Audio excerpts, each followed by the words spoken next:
Aeons ago, brothers from outer space, under the spiritual guidance of the masters of wisdom, the creators of the universe, came to Earth and settled in the core of the planet.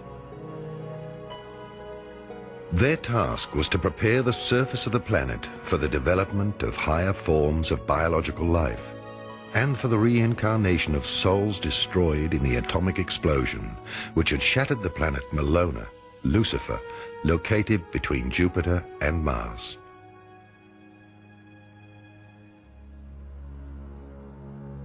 These higher super-light bodies, completed humans, knew the divine hierarchy's mysteries of creation. They were aware of the planet's inner logos, whose consciousness gave birth to unique soul groups, each able to incarnate at different times.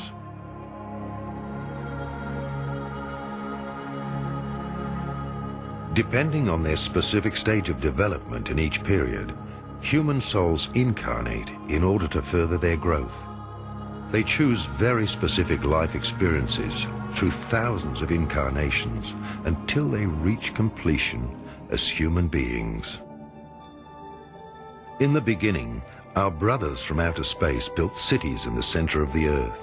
Agartha, the Garden of Eden, was created, and many collaborators of the Galactic Confederation came voluntarily to Earth. All colors and races of humanoids contributed their genetic material, as well as their plant and animal species, to this biological genesis.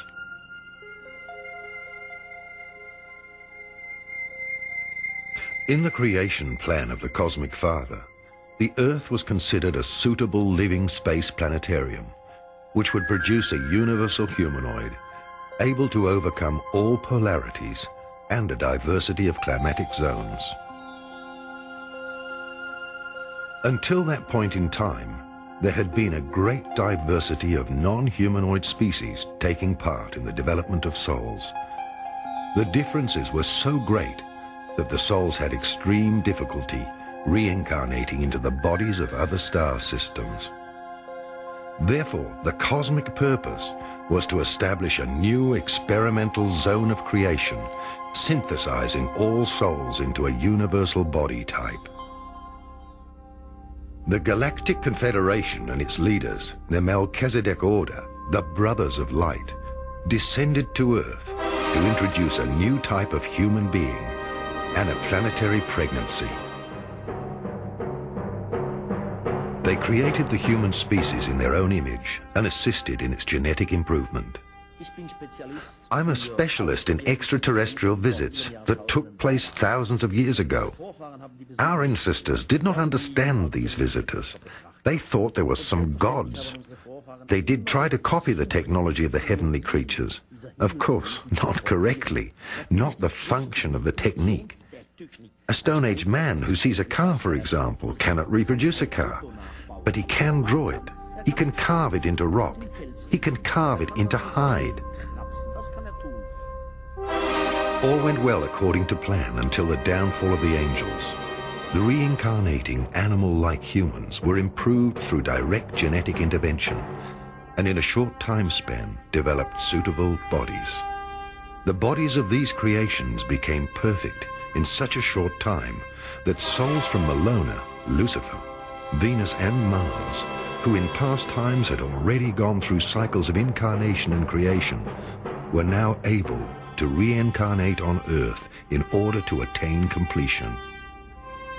From that time on, two types of humans inhabited the planetarium Earth. The true immortal and physically etheric beings in the center of the Earth, who watched over creation and its evolution, and the mortal creations who purified themselves through reincarnation and developed towards human beings. In accordance with the plan, human beings brought forward civilizations which rose and fell. Different soul groups gathered their experiences in these civilizations. However, the guardians of evolution, also called angels, seemingly took the power into their own hands. They saw how beautiful their creations had become. Some of these extraterrestrials from outer space were tempted by the earthly kings who were always offering them gifts, including beautiful women and even their own daughters. Some of the emissaries of the Confederation gave in to temptation. The beings from outer space physically procreated children with the reincarnated beings. This was the only action forbidden by the Elohim. From then on, they had to give up their status of impartiality and immortality. They were banished from the inside of the earth, from Agartha, the Garden of Eden. From then on, they had lost their eternal youth and their androgyny. The inner closed cosmos of a complete human being, through the union of the soul and the body's personality, suffered a separation. They were thus condemned to a fall and a return to the process of human evolution. There is a time when the old female Indians tell in the Sanskrit texts that 3 of their Indian cities have circulated around the earth, and the 3 cities are described in detail. The one belongs to God X, the other to God Y, the third to God Z. They are described colorfully in the meeting halls. They're described as manas. These are little vehicles which have come down to earth from these heavenly cities, and often people were given a privilege. They were taken along by the so-called gods, the teachers, in the heavenly cities. And truly, the heavenly cities are described in all detail. But then an argument broke out between the gods. One was called Siva, not the Shiva, the Siva with a C-I. This Siva had, because some so-called evil spirits had settled in one of the heavenly cities, destroyed it, and he did it with a devastating beam. It is described how the city fell to the ground, fell into the Earth's atmosphere, and finally in rubble onto the Earth.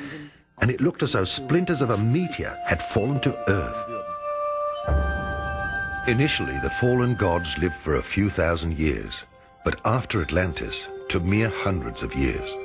For example, Methuselah reached 960 years of age. Yet the demigods had one consolation. They had paranormal abilities far more advanced than those of ordinary mortals.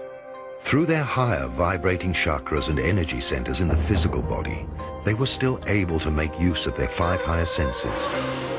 They were clairvoyant, clairaudient, clear-feeling, clear-touching, and clear-smelling.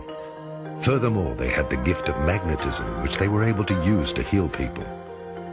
Their knowledge of sophisticated technologies rested in their subconscious. Their extrasensory gifts made them the spiritual guides of the outer world. The prophets, high priests, and magicians of all times have been the souls of fallen gods. Yet all this was part of the Creator's plan, and these souls have made a voluntary sacrifice for the maturing humankind in order to provide it with a light on its path to becoming human and to the Godly Father.